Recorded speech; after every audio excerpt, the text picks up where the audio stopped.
Elias Thorne awoke to the soft glow of the palace light, filtered through the shimmering walls of his quarters. Outside, the vast gardens floated gently in the artificial breeze, their luminescent flowers glowing with quiet serenity. After weeks of intense strategy, diplomacy, and close collaboration with the Queen, a rare moment of calm had settled over the palace. Yet Elias knew that peace in the galaxy was always fragile. He dressed quickly, careful to maintain the simple attire expected of him, and carried the orchid he had given the Queen on the very first day.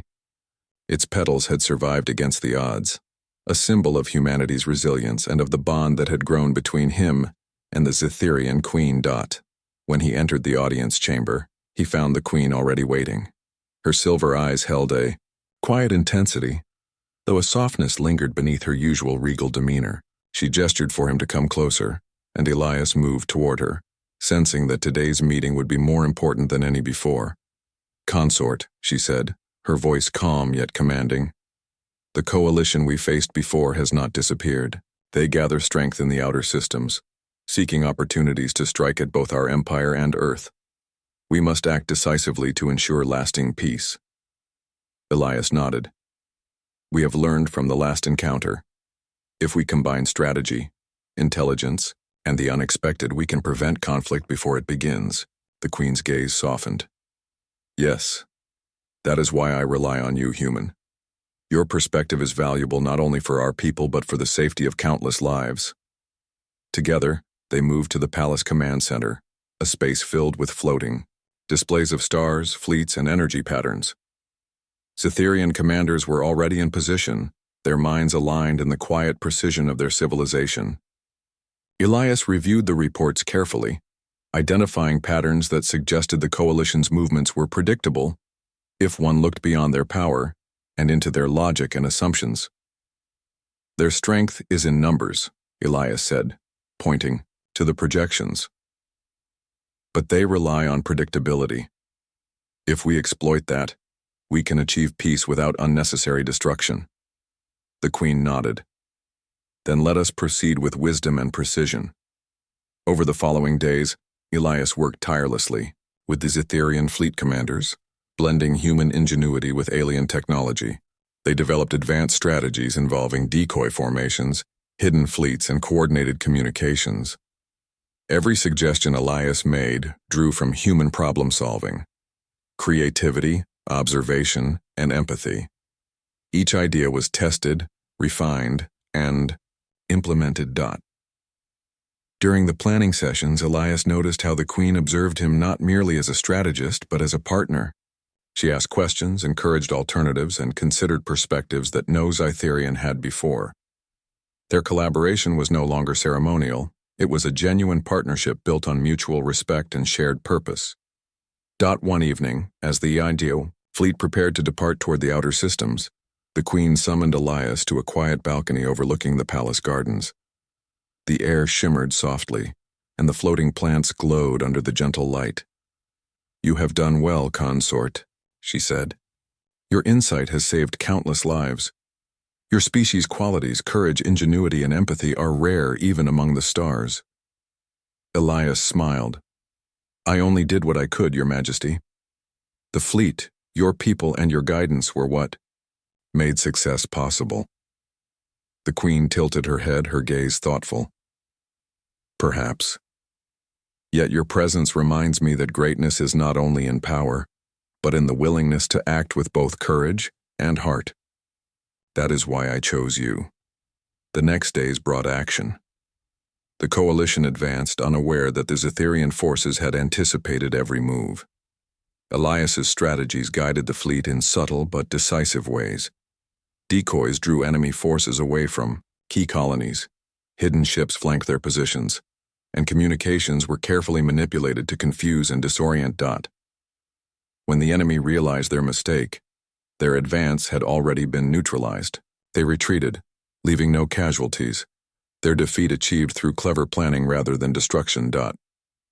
In the aftermath, celebrations erupted throughout the palace and across the colonies. The Queen acknowledged Elias publicly, praising his insights and contributions. The Council of Elders, once skeptical, now recognized the value of his perspective.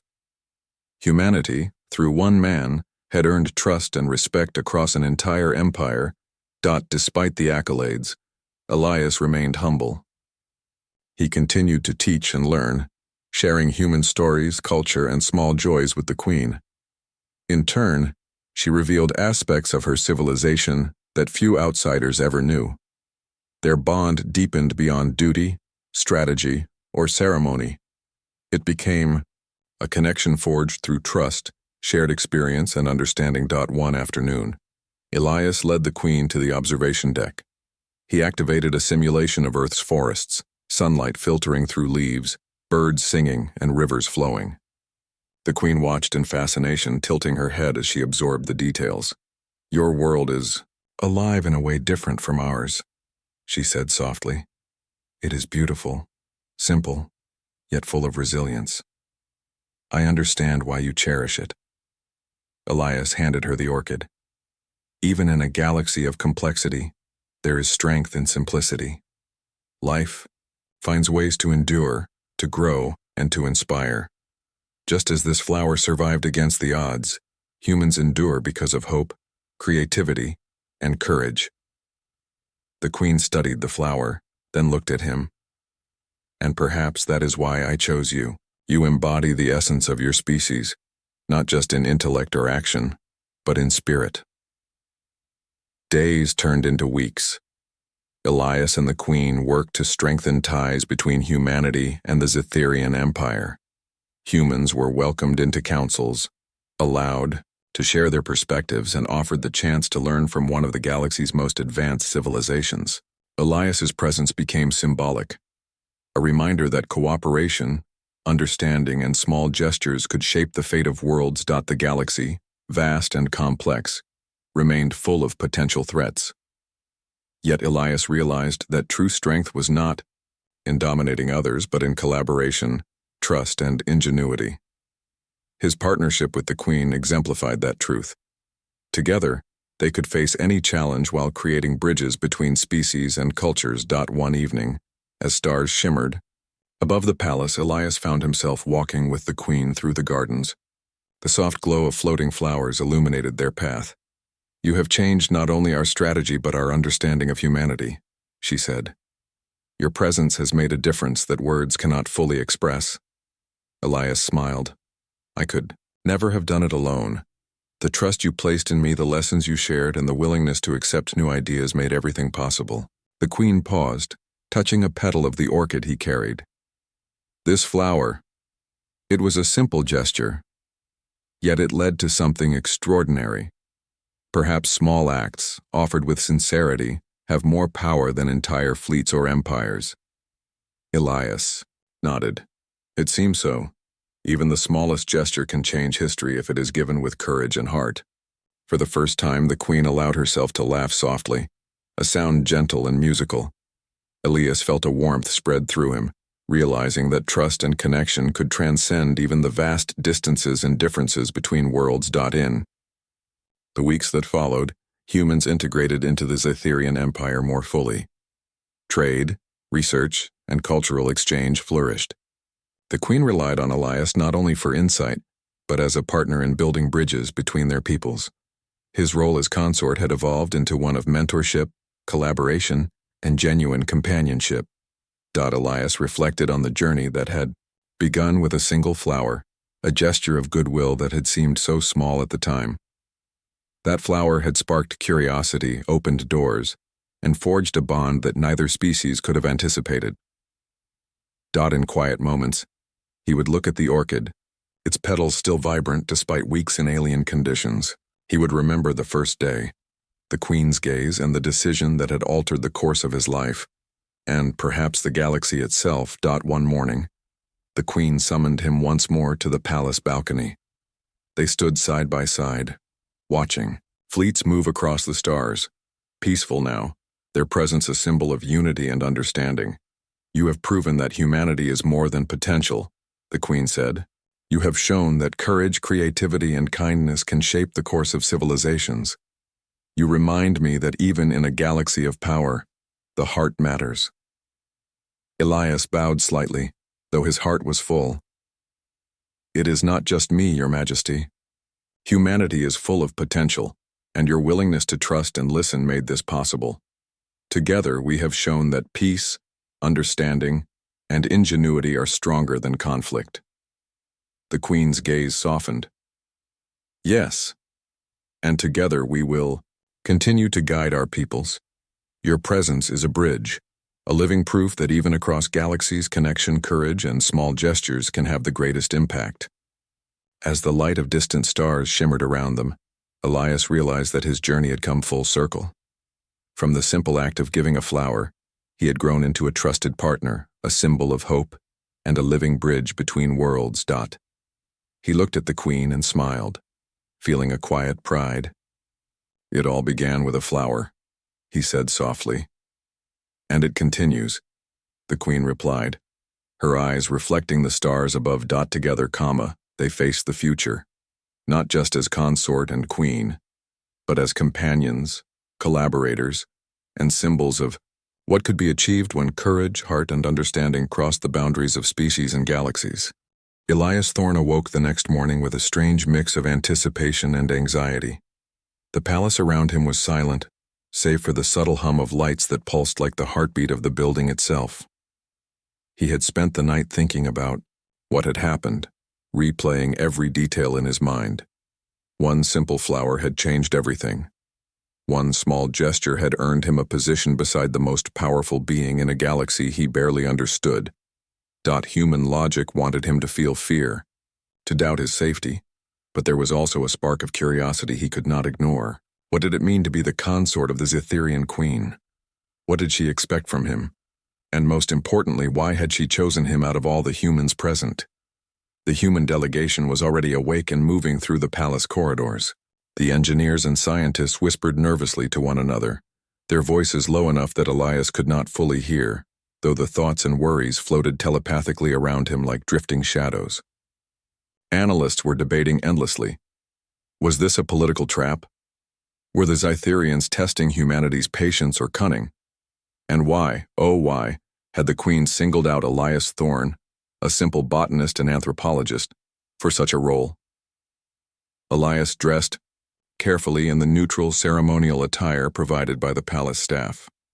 Unlike the elaborate robes the Zitherians wore, it was simple, made of smooth, soft fabric that did not restrict movement.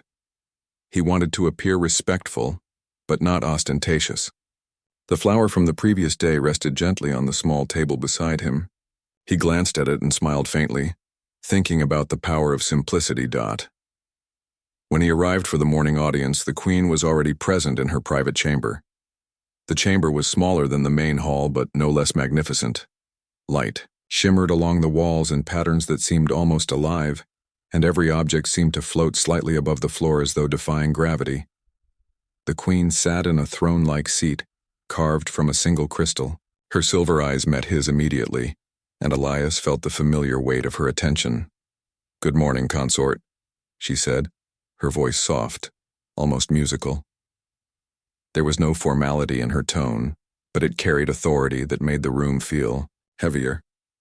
"Good morning, Your Majesty," Elias replied, bowing slightly. I hope I am not disturbing you." "You are never a disturbance," she said.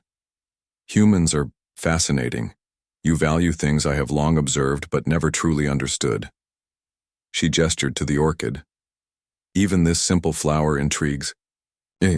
Elias smiled. "It is just a flower. But to humans, small things can carry great meaning. They can express feelings words cannot." The Queen studied him silently for a long moment. "Perhaps," she thought, "or perhaps your species finds significance where none exists. Either way, it is curious." Elias laughed softly, a little embarrassed. "We do that often. Sometimes it is a flaw. Sometimes it is a strength." The Queen leaned forward slightly, her movements fluid and deliberate. "Show me this strength," she said. "Teach me why you humans find value in the smallest of things. I wish to understand your species better, consort." Over the next several hours, Elias guided her through simple lessons about human life. He described the importance of family, the meaning of traditions, and the joy humans found in music, art, and stories. At first, the queen listened with polite curiosity, tilting her head and observing carefully. But gradually he noticed subtle changes, tiny shifts in her posture, small expressions in her eyes, and the way her thoughts seemed to linger on certain ideas. She was not just listening. She was absorbing, learning, and questioning. When Elias demonstrated a human painting technique using a holographic pad, the queen's interest grew visibly. She tried to mimic his motions, her translucent fingers moving in the air, creating swirling patterns of color. Though her first attempts were clumsy, Elias encouraged her gently. "It is not about perfection," he explained. "It is about expression. Every stroke is a part of the artist." The queen tilted her head, watching him closely. "Expression," she repeated, almost tasting the word. "A concept humans cherish, and perhaps one reason your species survives. You create meaning in a universe that offers none." Fascinating. After the lesson, Elias led her to a small observation deck overlooking the palace gardens. Unlike the massive halls inside, the gardens felt peaceful, almost familiar. Trees floated in mid-air, their roots suspended in liquid crystal. Streams of glowing water wound around stones that shimmered with soft light. The air carried a scent that reminded him faintly of Earth, though entirely alien in its complexity. He handed her the orchid once more. "Flowers on Earth are simple, yet they hold resilience. They survive harsh climates, bloom against odds, and symbolize life and hope. Perhaps you will find this meaning, or perhaps you will simply enjoy their beauty." The queen held the flower delicately, her mind brushing against his as if testing boundaries. "Resilience. Life against odds," she thought. "Your species. Remarkable. I understand why I am curious about you." As days passed, Elias's role became clearer. He was not just a ceremonial figure, he was a bridge between two worlds. He observed court politics, the subtle hierarchies of the Zitherians, and the intricate etiquette that governed every interaction. Unlike humans, the Zitherians communicated far more through thought than words, and missteps could be disastrous. Yet his genuine kindness and curiosity slowly earned him trust. At mealtime, for example, he noticed a subtle ritual among the Zitherians. Each dish was accompanied by a thought, a gesture of sharing emotion and intent. Instead of mimicking them perfectly, Elias shared what he felt. He described the taste of a fruit from Earth, compared it to something they might understand, and explained how humans appreciated flavors not only for nourishment, but for pleasure and memory. The queen observed quietly, but with fascination. "You communicate not only with words, but with feeling. This is human." One afternoon, the palace was disturbed by a message from the Council of Elders, a group that governed alongside the queen. They expressed concern over humanity's presence, questioning whether trust could be established so quickly.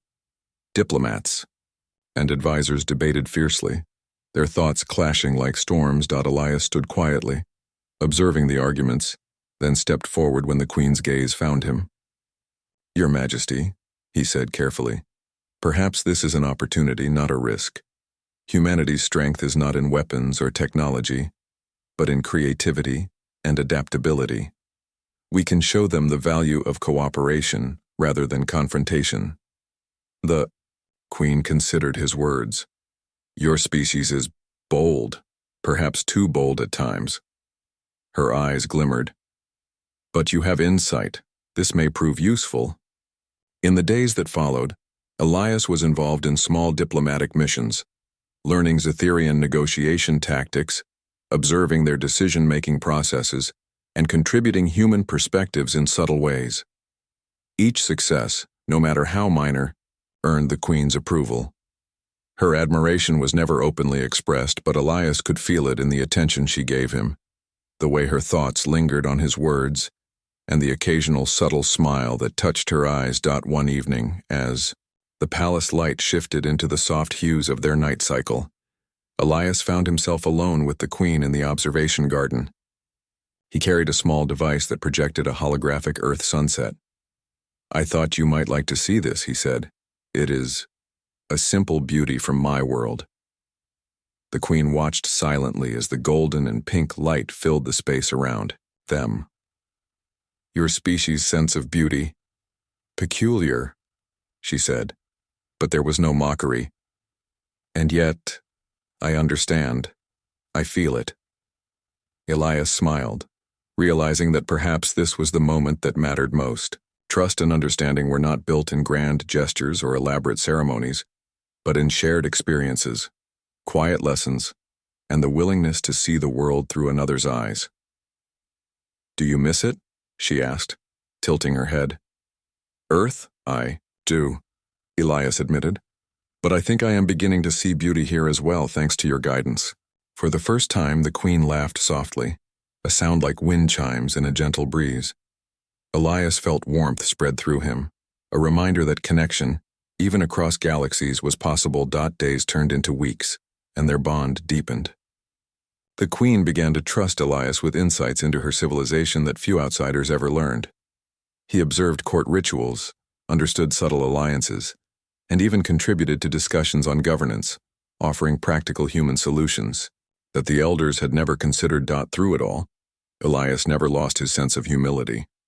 He knew he was far from a true equal in power, but in these moments of teaching and sharing he felt something greater, influence built on respect, curiosity, and the human capacity to connect beyond language, species, or star systems. And somewhere, deep in the palace, the queen began to see him not only as a human from a distant world, but as a partner in understanding. A companion whose perspective reminded her that even in a galaxy ruled by power and tradition, small gestures could hold immense significance. The days ahead promised challenges as whispers of interstellar tension reached the palace. Yet for Elias, these moments were more than survival or duty. They were the beginnings of a unique bond, forged through courage, kindness, and the courage to offer a simple flower in a world that often overlooked small miracles. He realized then that perhaps being the consort was not merely a title, it was an opportunity to heart. Elias Thorne had grown more comfortable in the palace over the past weeks, but comfort did not mean ease. The Zytherian court was a maze of customs, politics, and subtle power plays. Every conversation was layered with meaning, every gesture scrutinized. Yet with the queen's quiet support, he had begun to understand the rhythm of her world. The day began with an unusual urgency. A messenger, a tall Zytherian with flowing translucent robes, approached him in the hall. The messenger's thoughts were fast, sharp, carrying urgency that made Elias's mind pulse with tension. The queen requests your presence, the messenger, thought direct and unembellished. Elias adjusted his sleeves and followed. His mind raced with possibilities. Perhaps this was another lesson. Perhaps it was something more serious. As he approached the queen's private chamber, he noticed the usual calmness of her attendants was replaced by quiet alertness. Everyone seemed poised, ready for something unforeseen. The queen sat at her crystal seat, her posture impeccable, but her eyes were sharper than usual.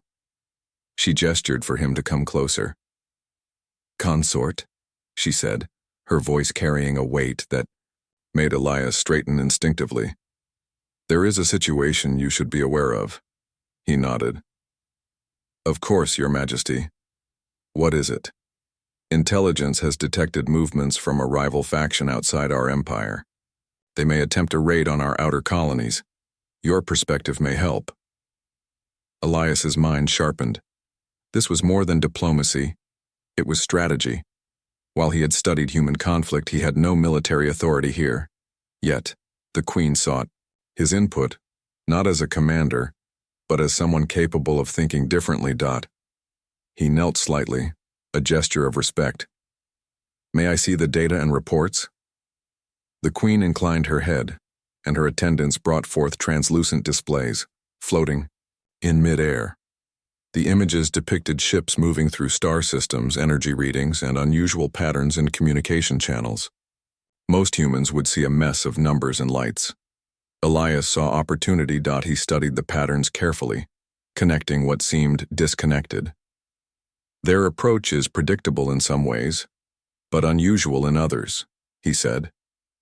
If we position our fleets here, he pointed to the floating display, and use decoy signals along these routes, we may divert their main force without direct confrontation.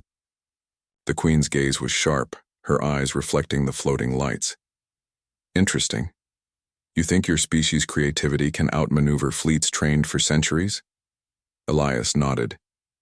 Not by power alone, but by thinking differently. Humans have always survived by using ideas rather than strength. Sometimes the unexpected is stronger than the strongest weapon. She remained silent for a moment, then slowly inclined her head. Very well. Prepare a plan, consort. I will authorize. E. The next hours were intense. Elias worked alongside Zitherian strategists, blending human ingenuity with alien technology. He suggested tactics that relied on unpredictability, holographic decoys, rerouted communications, and feints designed to confuse rather than destroy. The Zitherians, initially skeptical, began to follow his lead. Slowly, they started to recognize the value of his perspective. As they worked, the Queen remained nearby, observing quietly, occasionally offering guidance. Her attention was not demanding but focused, and Elias felt a strange warmth knowing she trusted his judgment. In these moments he realized that their bond was more than ceremonial. It was functional, a partnership built on respect and the blending of two worlds. By the time the plan was finalized, the outer colonies were ready. Cytherian fleets moved with precision, but in a way no one would have predicted without Elias's insight. Decoy fleets shimmered like ghosts. Real vessels held in reserve and communication channels misled potential attackers. The human in the Queen's court had become the key to strategy without firing a single shot. The first signs of confrontation appeared in the observation chamber. Elias stood beside the Queen, watching the fleets through the palace's holoscreens. Tiny lights moved across the stars, some real, some illusions, all part of the plan. The tension was almost unbearable. The Queen's thoughts brushed against his mind, calm but alert. Do not let doubt sway you, consort, she thought. You are the bridge between reason and ingenuity. Elias swallowed, focusing. I will do my best, he replied mentally, letting the connection flow between them. The Queen appreciated the effort more than words could convey. Hours later, the rival faction realized the trap too late. Confused and outmaneuvered, their ships were forced to retreat, their attack aborted without a single casualty. The Zitherians celebrated the success, yet the Queen's gaze remained on Elias. She did not speak immediately, but her silent acknowledgement said everything. You see, she said at last, your species has value beyond numbers and weapons. Creativity, courage, unexpected kindness. These can change the course of events in ways that force and technology alone cannot. Elias felt a swell of pride, though. He tried to remain humble. I only offered perspective, Your Majesty. The success belongs to the team. The Queen tilted her head, studying him. And yet, without your input, the outcome might have been different. You think beyond the obvious. That is what makes humans remarkable. Days after the confrontation, court life returned to its measured rhythm, but the bond between Elias and the Queen deepened further. They shared more time together, exchanging ideas about human and Zitherian culture. She was curious about art, music, philosophy, even humor. Elias found himself teaching her to laugh at simple jokes, showing her Earth stories that carried unexpected wisdom, and explaining human customs that were difficult to translate but meaningful in their intent. One evening, he led her to a chamber designed to simulate Earth environments. Artificial sunlight bathed the space, and a soft breeze moved through tall grasses. Birds, holographic but realistic, sang in patterns familiar to Elias. He handed the Queen a small device that emitted the scent of pine and flowers. She inhaled carefully. Your world is simpler than mine, she said. Yet, I feel something here. I feel it in ways I cannot explain. Humans feel deeply about small things, Elias said. We cherish fleeting moments, simple beauty, and shared experiences. That is why the flower, and why your curiosity matters. The Queen regarded him silently. Her eyes shimmered with what Elias thought might be the closest thing to admiration she could express. "Your species' small gestures have power," she said. "Even something as simple as a flower's or this shared experience can build bridges. I understand now why I chose you." Their bond became a quiet partnership. Elias continued to observe the subtle currents of court life, often intervening when diplomacy or creativity could prevent conflict. He found ways to merge human problem-solving with his Etherean logic, always with the Queen's guidance. One morning, an unexpected situation arose. A young Zetherian delegate had challenged a long-standing tradition in the council, proposing reforms that threatened powerful factions. Arguments escalated quickly, minds clashing in waves of thought that were almost overwhelming to witness. Elias stepped forward gently. "Perhaps," he suggested, "instead of challenging with force, we can demonstrate the value of change through examples. Show results before demanding belief. Actions may persuade more than argument." The Queen's gaze was steady. "Yes, your reasoning aligns with the approach I would have taken. Guide them, consort." Elias helped mediate the council's discussions, offering perspectives that bridged tradition with innovation. Slowly, tension eased. The young delegate's ideas were considered carefully, and compromise emerged. Once again, human insight had played a role without force or coercion. By now, the Queen seemed to rely on him not just for companionship but for perspective. She trusted his judgment, valued his creativity, and increasingly allowed him access to areas of governance that no other human, or even most Zetherians, could approach. One quiet night, Elias found himself walking with the Queen in the palace gardens. The air shimmered softly and the floating flowers glowed gently. He carried the small earth orchid, still alive despite weeks in alien conditions.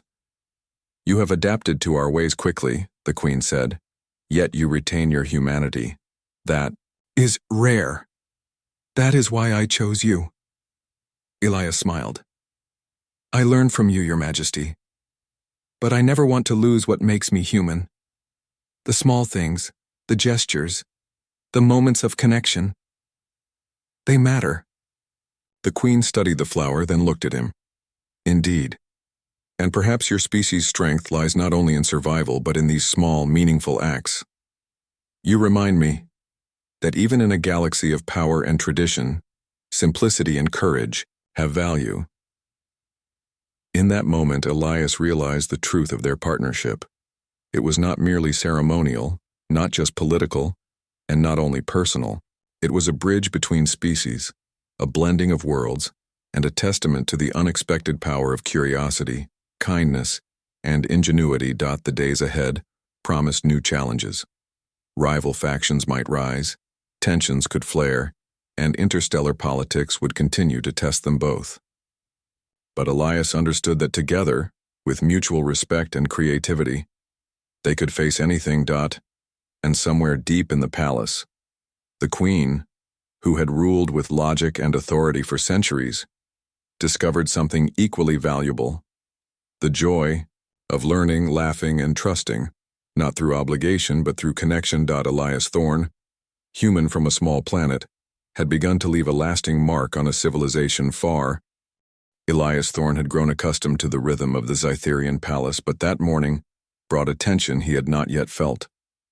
Alarms echoed softly through the chambers, not in sound, but as urgent signals in thought, sharp, rapid pulses that brushed against his mind.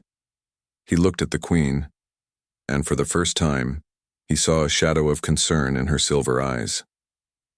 "Consort," she said, her voice calm but heavy, "there is trouble beyond our borders.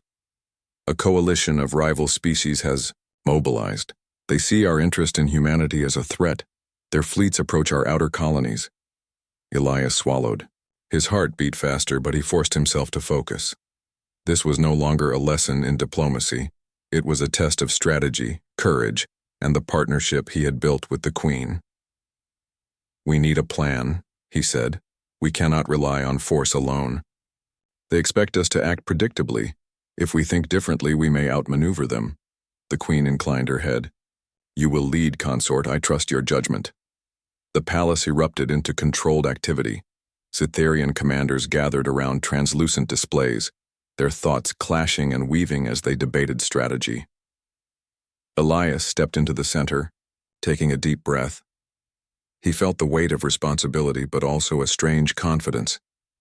He had learned to navigate this world. He had learned to trust his instincts. Observe, he began, pointing at the display. Their fleet relies on conventional attack patterns. They expect force to be met with force, but we can use decoys, diversions, and misdirection. We can make our positions appear weaker while preparing countermeasures. The Cytherian commanders exchanged skeptical glances. One, older and stern, thought harshly, "This human cannot grasp the scale of our technology." But the Queen's presence was unwavering.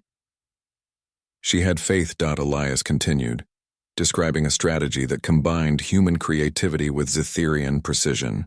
Holographic decoys would mimic fleet movements, hidden ships would flank from unexpected angles, and communication channels would broadcast false vulnerabilities.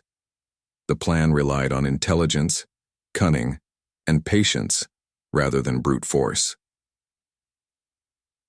"Your species' ingenuity surprises me," the Queen said quietly. "I see why I chose you."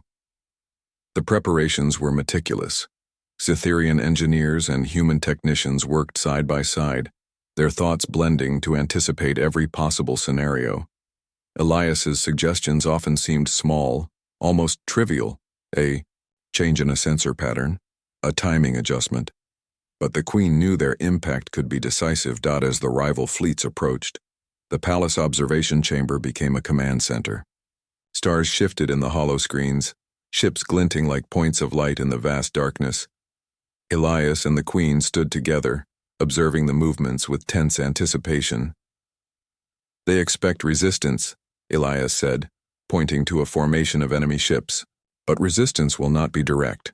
We will confuse them.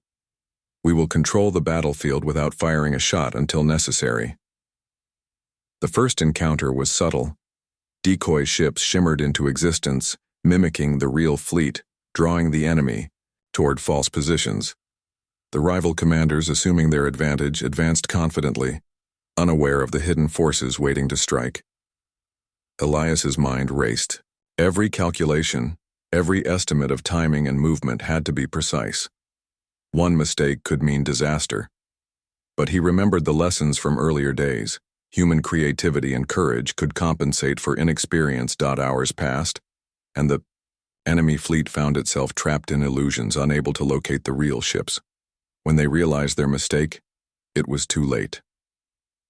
Cytherian vessels emerged from hiding, surrounding the invaders, cutting off escape routes. The rival coalition's flagship attempted to retreat, but Elias anticipated the move. "Intercept here," he instructed, and the hidden ships moved in perfect synchrony.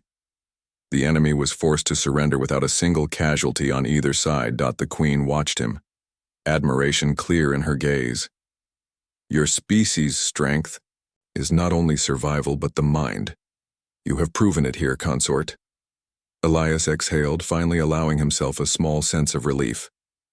He had never imagined that human ingenuity could play such a decisive role in an interstellar confrontation. Yet he also knew that this victory was fragile. The galaxy was vast, and threats were never dash-ending. In the days that followed, the palace celebrated the success.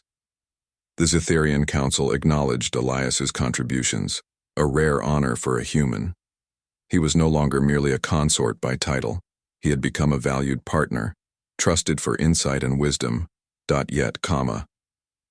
Elias remained humble. He spent time with the Queen, discussing not only strategy but also the lessons learned. "Power alone does not win battles," he said. "Understanding, adaptability, and courage matter just as much." The Queen nodded. "Indeed, your species reminds me that strength is not only measured by force but by thought and heart." Their bond grew stronger. They shared quiet moments in the palace gardens, reviewing fleet movements, discussing philosophy, or simply walking among floating plants that glimmered in alien light. Elias taught her about Earth's seasons, the cycles of nature, and the small joys humans cherished. In turn, the Queen revealed the history of her people, their long traditions, and the burdens of leadership. One evening, Elias showed her a simulation of Earth's night sky. Stars twinkled in patterns she had never seen, constellations that held stories of myth and courage. "Your species tells stories in the stars?" she asked. "Yes," Elias replied. "Stories guide us, teach us, and connect us to one another. Even across time and distance, they give meaning." The Queen studied the simulation thoughtfully. "Perhaps your species' stories are as powerful as your strategies. They carry resilience, hope, and creativity. These are qualities worth more than fleets or weapons." In the middle of their discussion, a subtle tremor ran through the palace. Sensors indicated an approaching vessel, unauthorized and unannounced. The Queen's gaze sharpened. Elias felt the familiar tension tighten his chest. "Another test?" he asked, already moving toward the observation deck. The Queen shook her head. "A threat, yes, but this one is different. You must trust your instincts, consort. Lead as you did before." Elias nodded, remembering the lessons of the previous encounter. He quickly analyzed the vessel's movements, its energy signature, and possible intentions. "It's scouting," he said. "Not an immediate attack, but gathering intelligence. We can turn this to our advantage." He devised a subtle countermeasure, projecting decoy signals and rerouting communications to confuse the scout. Within hours, the vessel retreated, leaving the palace and colonies undisturbed. The Queen observed silently, then touched his arm lightly. "You think like my people, yet you retain the essence of yours. That is why you are my consort." Elias felt warmth spread through him. His role was no longer ceremonial or symbolic. He was a partner, a strategist, a bridge between two worlds. In the quiet that followed, he reflected on how far he had come. Weeks ago, he had been nervous, standing in a palace he barely understood. Now, he moved with purpose, confident in his ability to contribute, to protect, and to guide. Yet, he also realized the bond with the Queen was more than strategy or diplomacy. It was trust, understanding, and mutual respect. She had chosen him not just for his intellect but for his heart, the courage to offer a flower, the willingness to share, and the insight to see beyond appearances. Late that night, Elias returned to his quarters, holding the orchid he had given the Queen. It had survived despite weeks in alien conditions, a reminder of the small act that began this journey. He placed it beside his bed and smiled, thinking of the Queen and the partnership they had forged. The galaxy was vast, threats would come, and challenges would never cease. But Elias knew that together, with creativity, courage, and understanding, they could face whatever lay ahead. And somewhere in the palace, the Queen reflected on the human beside her. His courage, insight, and simplicity had proven invaluable. She realized that sometimes the smallest acts, a flower, a gesture, a shared thought, could change the course of entire civilizations. For Elias Thorne, human from a distant world, the adventure was only beginning. The challenges ahead were immense, but so was the opportunity to shape the future of the Zetherian Empire, to protect lives, and to prove that humanity's strength lay not in power, but in ingenuity, courage, and heart. Commander Elias Thorne had never expected to be here, standing in the heart of an alien palace that shimmered with colors he didn't have names for. The Zetherian Empire, a civilization humanity had only glimpsed through distant telescope scans, stretched before him like a living painting, walls that seemed to breathe, light that curved as if following invisible waves, and corridors that twisted in ways that made human eyes dizzy. Yet, despite the grandeur, Elias felt a pang of nervousness. This wasn't just diplomacy. This was history, and every step he took would be scrutinized by beings who could see more than just actions. They could sense intent. He adjusted his uniform, a simple Earth-made suit designed for comfort and modesty. The humans around him, engineers, scientists, and diplomats, all looked tense. They had trained for months, but training didn't prepare anyone for the reality of standing before an alien queen. Not a holographic representation, not a distant signal, Here in the flesh was the ruler of a civilization older than recorded human history. The hall was vast, an endless space that seemed to float between dimensions. The Zitherians, tall and graceful, moved silently, their translucent skin glimmering under the palace's strange light. Their eyes, reflective like liquid silver, studied the humans with curiosity and caution. Whispers traveled through the hall, though not with sound. Elias soon realized the Zitherians communicated telepathically in these formal settings. Thoughts and feelings hovered in the air, delicate but clear. At the far end of the hall, on a raised dais, the queen appeared. She was larger than most Zitherians, regal and commanding, her presence radiating authority. She had no crown, no robes, of gold or jewels, but her form alone held every sign of sovereignty. The humans felt small, like children brought to a teacher's attention. Elias's heart thumped, but his training kept his hands steady.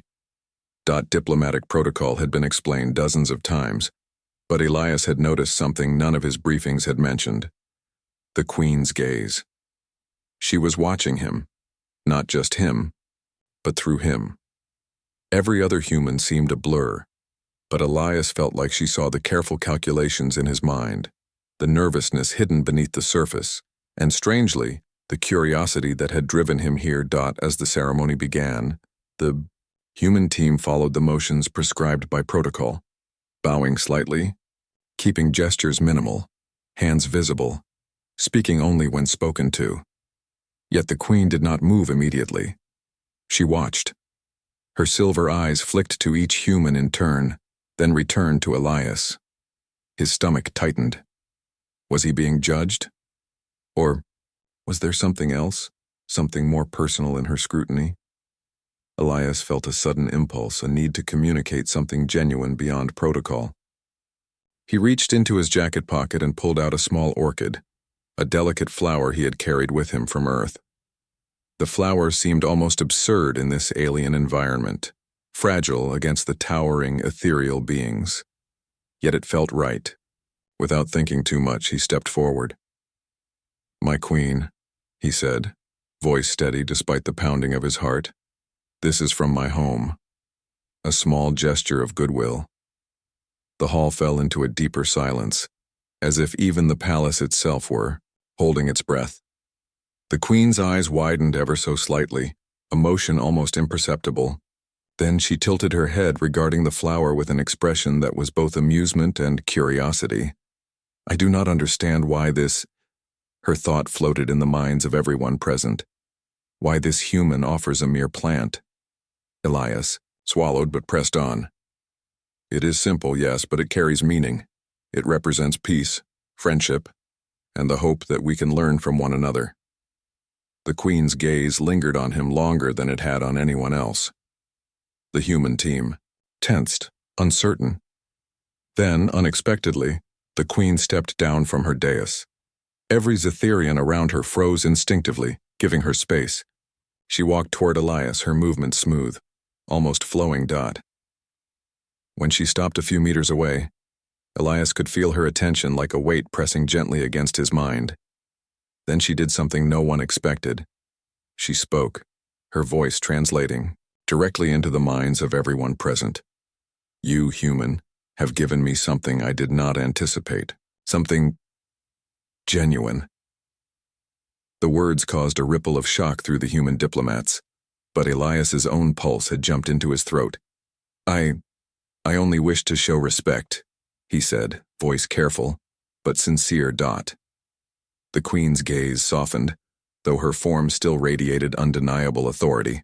"Respect is common," she thought, "but courage to offer something of your world when without fear of rejection, rare." Elias's mind raced. He didn't fully understand what she meant, but he nodded, unsure how else to respond. Then came the declaration. "You will be my consort." The words echoed in his mind and in the minds of everyone present. Shock paralyzed the human team. The queen, the ruler of an interstellar empire, had chosen him, not for diplomacy, not for power, not for skill, but Because of a flower dot, Elias felt heat rise to his cheeks. "Consort?" he asked, the word feeling foreign, heavy, almost unreal. Dot. The queen's silver eyes seemed to smile. "Yes, my consort.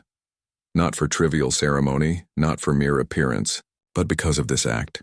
It signifies a courage and simplicity I have long admired in your species." For a moment, everything seemed to stand still.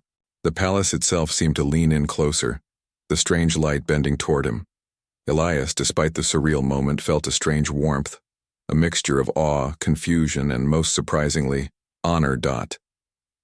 The human delegation whispered among themselves, their telepathic thoughts blending in a chaotic symphony of fear, concern, and astonishment.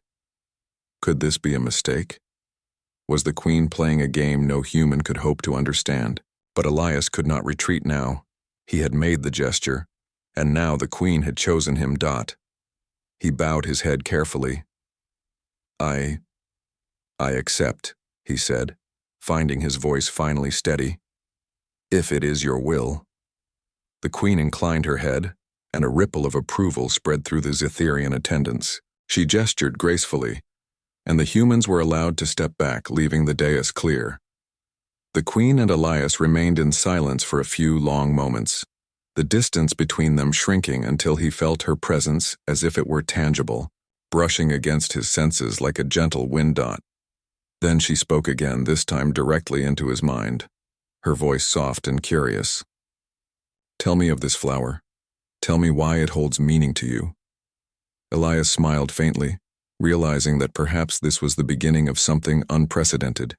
He knelt slightly, not out of fear, but out of respect, and began to explain the orchid, its history, its symbolism, and why humans cherished such fragile things. Dot. As he spoke, he noticed the queen's attention never wavered. There was no mockery, no condescension, only curiosity and something he could almost call admiration.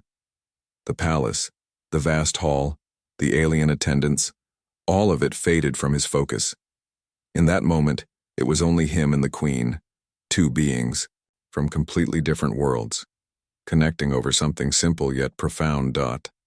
When he finished, she tilted her head, and the faintest hint of what might be called a smile appeared. "Perhaps your species is not as chaotic as I believed," she thought. Elias chuckled softly, unsure if she would hear it. "We're messy sometimes," he admitted, "but we try to find meaning in the small things. That's why I brought this flower." The queen regarded him for a moment longer, then turned, raising her hand slightly. The hall's light shifted subtly, a signal he was learning to recognize as her acknowledgement. "Then we shall see how your species' small gestures shape greater things," she said. The human delegation, still reeling from the events, slowly began to regain composure. Whispers turned into cautious discussions. Analysts and diplomats would spend hours dissecting this moment, yet none could predict the consequences. Elias, however, felt something more personal, the strange, thrilling certainty that his life had changed irrevocably. As the ceremony concluded and humans were escorted to their quarters, Elias kept the orchid in his hand, staring at it with a mixture of pride and wonder. He had not intended to change the course of interstellar history with a single flower, yet somehow he had done exactly that. And somewhere in the depths of the palace, the Zetherian queen watched, intrigued by this human who dared to give her a simple gift, and had, in return, captured her attention in a way no one else ever had. For the first time in centuries, she felt curiosity untainted by politics, power, or expectation. And Elias Thorne, without realizing it, had opened a door that neither species could have imagined existed.